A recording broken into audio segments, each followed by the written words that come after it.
Acting Chairman of the Independent National Electoral Commission INEC, Hajia Amina Zakari, in a recent interview at the Commission's headquarters in Abuja, have assured Nigerians of the Commission's role as an unbiased election umpire. The acting chairman also emphasizes the neutrality of INEC staffs and appointees in carrying out their responsibilities. INEC is an independent organization as enshrined by the Constitution, and all INEC staff are aware of that. We have all signed on to the oath of neutrality. So I think as a Nigerian, your main concern should be, when you are given a task, you should be conscientious enough to remove your personal feelings from the job. Just do the job as it is required. And I think that's all INEC staff are required to do, because we can't remove the relationships we've been born with or the acquaintances we've known before we became INEC staff. The issue is for a person to be morally straight and upright, to be able to remove himself from that relationship and be able to perform based on what the Constitution and the rules say. I have been in the commission. I'm a national commissioner. I passed through the Senate screening to become a national commissioner, and by virtue of that, I'm appointed acting chairman in the commission. The acting chairman further provides insights into the upcoming Kogi and Bayelsa states election. Well, timetables are set by law, and the tenures of the current governors are ending in late this year and early 2016. And the law has stipulated the period within which we can hold elections, which is 150 days, not more than 150 days and not less than 30 days to the end of tenure. So we looked at our processes and we looked at our capabilities, and we set the timetable. And we had to consult with the regs and consulted with all the departments, consulted together and came up with a date that is comfortable for us to be able to prepare appropriately. I think universal suffrage is every citizen's right. You have the right to partake in an election, and if somehow you've been missed out in the registration, you should be given a chance to re-register.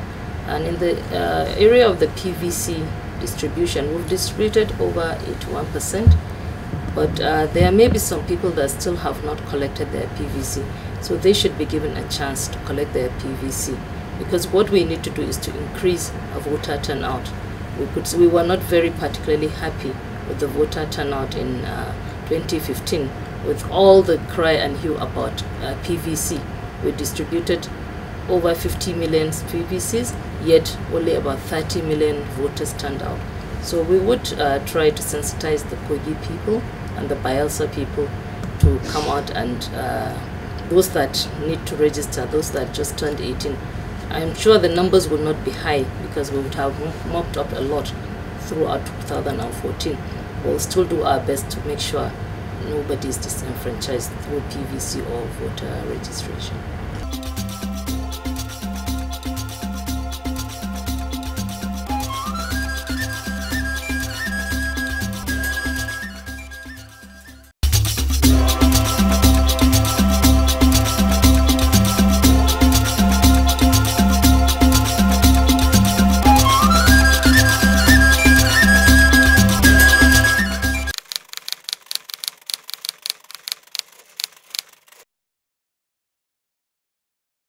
The acting chairman of the Independent National Electoral Commission, INEC, Hajia Amina Zakari, says the commission is working to improve its internal and external communications for better electoral process and to minimize incidents of speculations.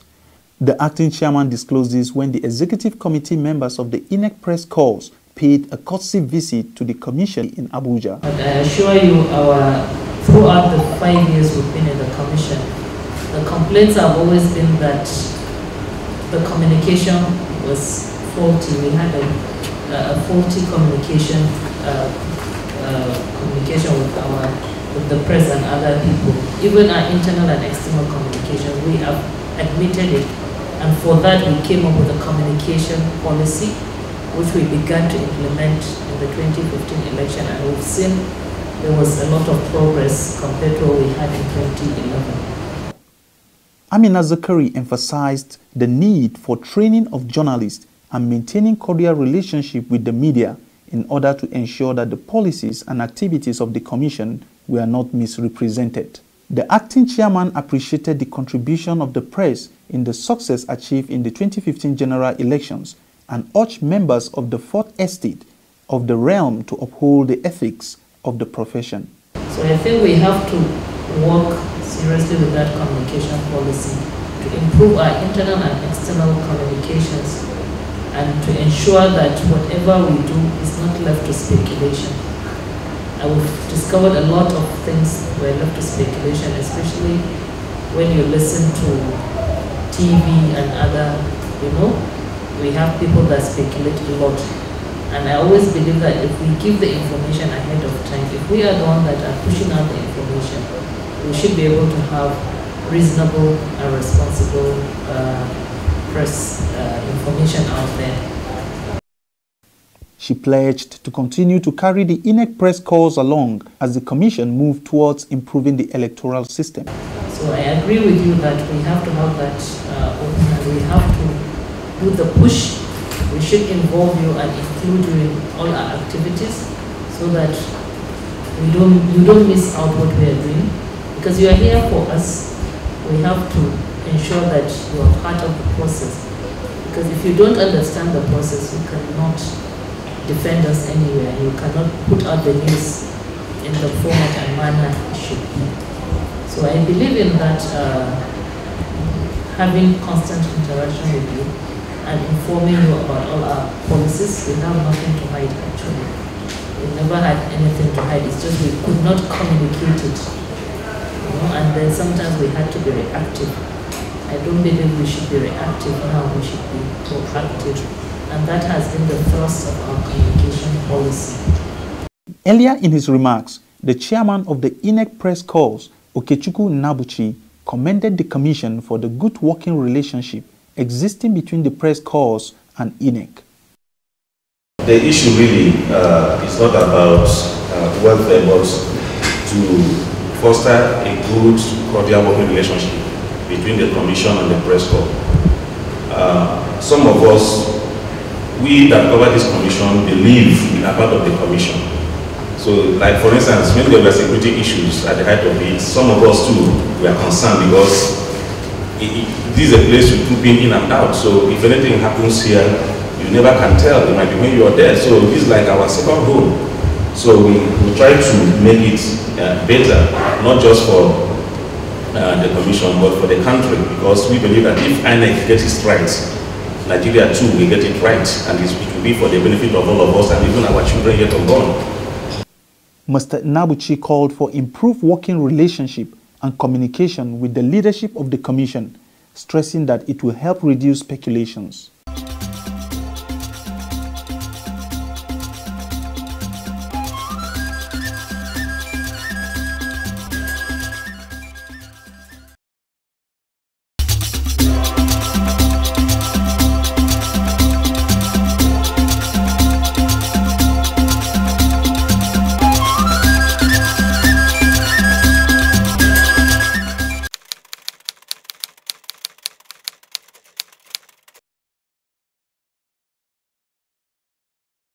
The Independent National Electoral Commission (INEC) has pledged continued support and cooperation to political parties in promoting greater understanding and collaboration towards enhancing the efficiency of the electoral system.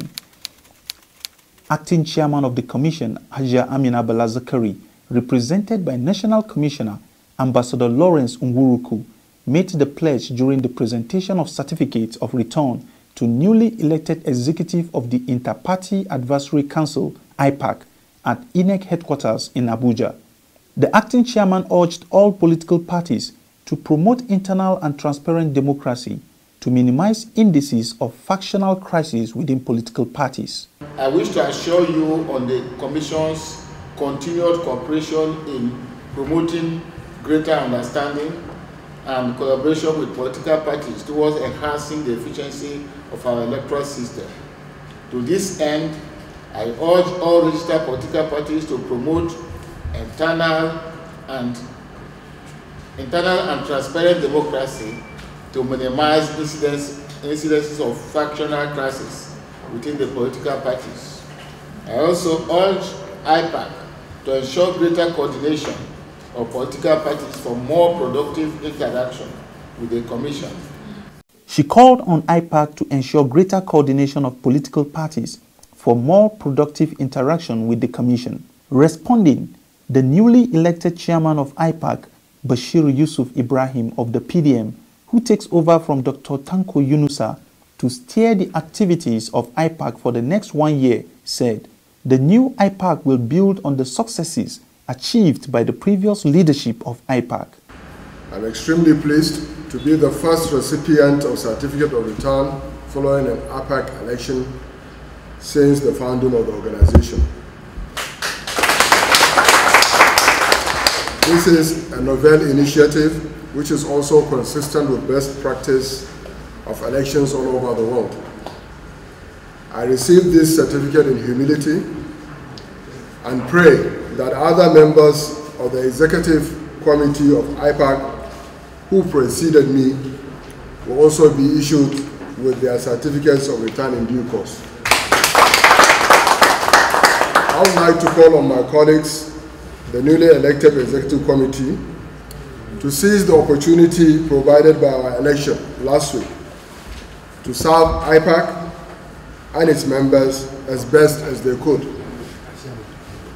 The new IPAC will build on the successes already recorded and achieved by the previous leadership of IPAC. We will also continue to be a partner of INEC in its ambitious electoral reform program. As this is not a moment for long speeches, I'd like to reserve that for the inauguration. I'd like to finally thank all those who participated in making this moment possible. And I'd like to specifically mention the chairman and members of the IPAC Election Committee, the Director of Election and Party Monitoring, and other officials of INEC, and my colleagues, chairmen and secretaries of political parties who reposed their confidence in us during the last election. I thank you very much. The election, which led to the emergence of Bashir Yusuf Ibrahim as the IPAC chairman, held at the Commission's headquarters on the 24th of July 2015, in accordance with the provision of Article 3A1 of the Political Parties Code of Conduct 2013. Other newly elected members of the IPAC Executive Committees are Dr. Breakforth Onwubuya, Deputy Chairman, ACD, Barrister Godson Okoye, Secretary, UDP, Honorable Razak Iyiwoyi, Assistant Secretary, PPN, Ogbehi Dike, Public Secretary, UPP, Samuela Sifawa, Treasurer, APA, Umar Mustafa, Financial Secretary, KP.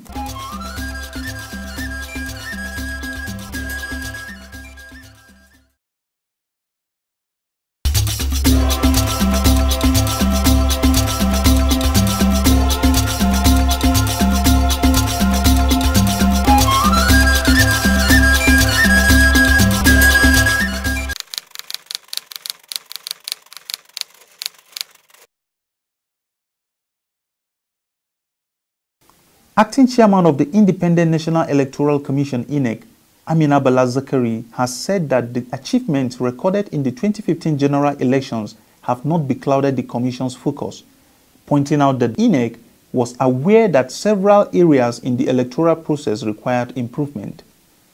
She made this known in her opening remarks at the workshop organized by the Commission on post-election lessons learned with accredited observer groups held in Abuja. The acting chairman, who was represented by National Commissioner Ambassador Lawrence Nwuruku, disclosed that the Commission, in a bid to improve on its 2015 outing, had subjected the election to a thorough review through series of debriefing sessions with all the monitors deployed for the elections. Review of the reports of the elections submitted by the state officers of the Commission, as well as holding a post-election retreat with all the resident electoral commissioners, regs, directors, and department heads with Commission members. It is my pleasure to welcome you all to this all-important post-election lesson learned workshop with affiliated observer groups. Given the applause by the generality of Nigeria and the international community, they may be disbelieving that why do we, as a commission, decide to undertake this workshop.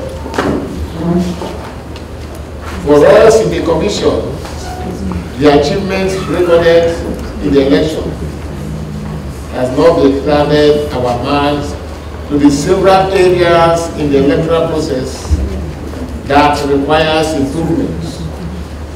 This workshop with the election observers is one of the several engagements and review which the Commission has embarked upon since the completion of the election. For your information, the Commission has subjected the election to a thorough review through a series of debriefing sessions with all the monitors, the officers of the Commission, as well as holding a post-election retreat with all resident electoral commissioners, reps, directors, and departmental heads to the Commission members in Calabar. The acting chair acknowledged that observers' reports on the 2011 general elections were like guidebook for the Commission's preparation for the 2015 general elections. The INEC boss, who expressed delight at the existing cordial relationship with domestic and foreign observers, urged the participants at the workshop to brainstorm, share experiences on the lessons learned with pre- and post-election activities in order to improve the quality of the electoral process. Since 2011 general election, INEC has enjoyed very cordial relations with the domestic and foreign observers group. This has been partly shaped by three major factors. Firstly, the Commission usually establishes a transparent procedure for selecting observer groups, calls for application and the selection criteria which were always published on national dailies and the National Commission website. Secondly, the development of a comprehensive guidelines for election observation based on the global norms and standards. Through its guideline on election observation, INEC seeks to frame three essential normative principles, namely rights, responsibilities, and conduct of observers. Rights generally signifies the entire